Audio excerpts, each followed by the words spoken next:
Ronnie Van Zant, born Ronald Wayne. Van Zant, on January 15, 1948, in Jacksonville, Florida, remains one of Southern rock's most iconic voices. Raised in a working-class family as the eldest of three brothers, he absorbed music from an early age. While his initial dreams leaned towards sports, boxing and baseball inspired by Muhammad Ali and Mickey Mantle, music ultimately shaped his destiny.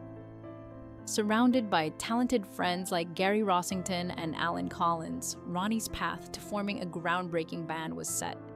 Over time, he became more than a frontman. He was a poetic voice, reflecting the struggles and pride of the American South. Early life and musical beginnings. Growing up in Jacksonville, Ronnie's childhood was immersed in music, though his ambitions were initially athletic. Despite his love for boxing and baseball, the city's vibrant music scene proved irresistible. By 1964, he had joined forces with Gary Rossington and Allen Collins to form a band originally named Lynyrd Skynyrd.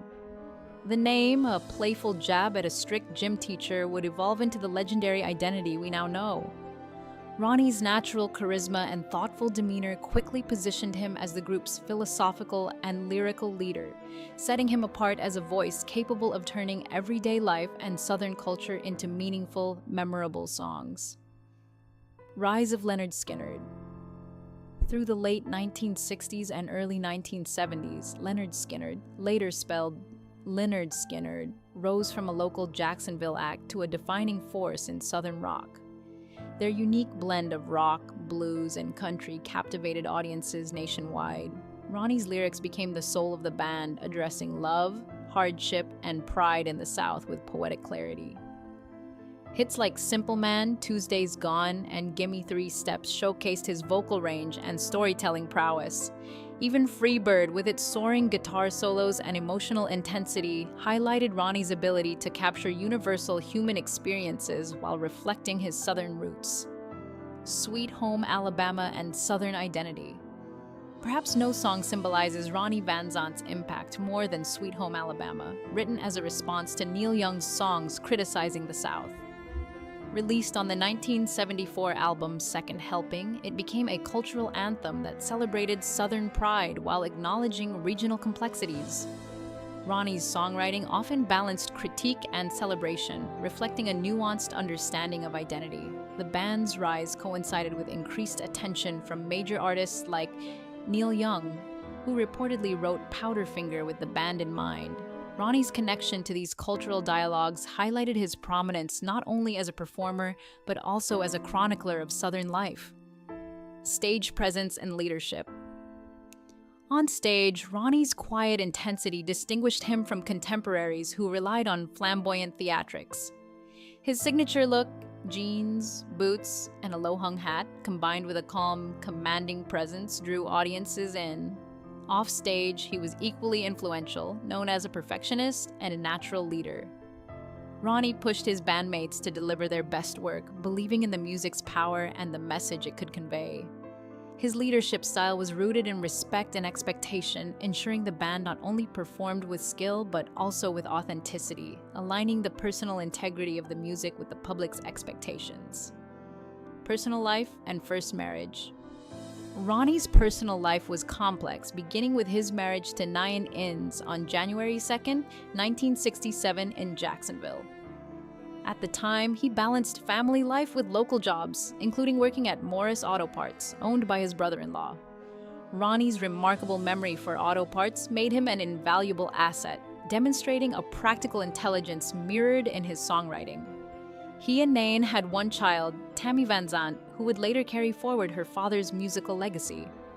Though the marriage ended in divorce by 1969, Tammy's eventual tribute performances and recordings honored Ronnie's influence and sustained his connection to fans across generations. Meeting Judy Seymour and new beginnings.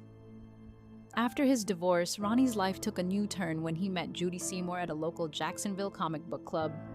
Introduced by Gary Rossington, the meeting blossomed into a deep personal and artistic connection. Ronnie and Judy married in 1972, creating a partnership that provided stability amid the band's rising fame.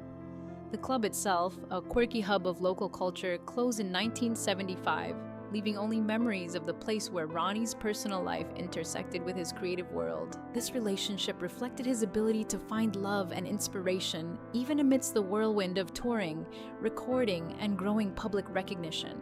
The plane crash and tragedy. Ronnie Van Zant's life was tragically cut short on October 20th, 1977, when a plane carrying the band crashed in Mississippi. The disaster claimed 6 lives and left a lasting scar on music history. Investigations later revealed that the crash was preventable, with ignored warnings, systemic negligence, and poor planning contributing to the tragedy. Some band members had urged management to delay or change the flight, but their concerns were dismissed. The crash's aftermath was shrouded in confusion and incomplete reporting, with some claiming that personal items, including Ronnie's journal, were missing. The event remains a poignant example of lost potential and human error. Legacy and memorials. In the years following his death, Ronnie's legacy has been preserved through tributes, music, and memorials. The Ronnie Van Zant Memorial Park in Lake Asbury, Florida, stands as a living homage, maintained by fans and family alike. The park reflects his influence, allowing visitors to connect with his spirit through nature and reflection. Each element, from trees to paths, serves as a tribute to a man whose music celebrated life while acknowledging its hardships. The memorial represents not only the loss of a musician, but also the enduring impact of his voice on Southern culture and rock history. Family tributes and musical homages. Ronnie's family continued to honor him through music. His brothers Johnny and Donnie Van Zant collaborated with producer Robert White Johnson on Johnny's 1990 album Brickyard Road, crafting the title track as a heartfelt reflection on Ronnie's life. Tammy Van Zant, despite losing her father at a young age, released the album Free-Eared Child in 2009, paying tribute through music and connecting with fans who mourned alongside her. Even cousin Jimmy Van Zant contributed with Ronnie's song on his 2000 album Southern Comfort.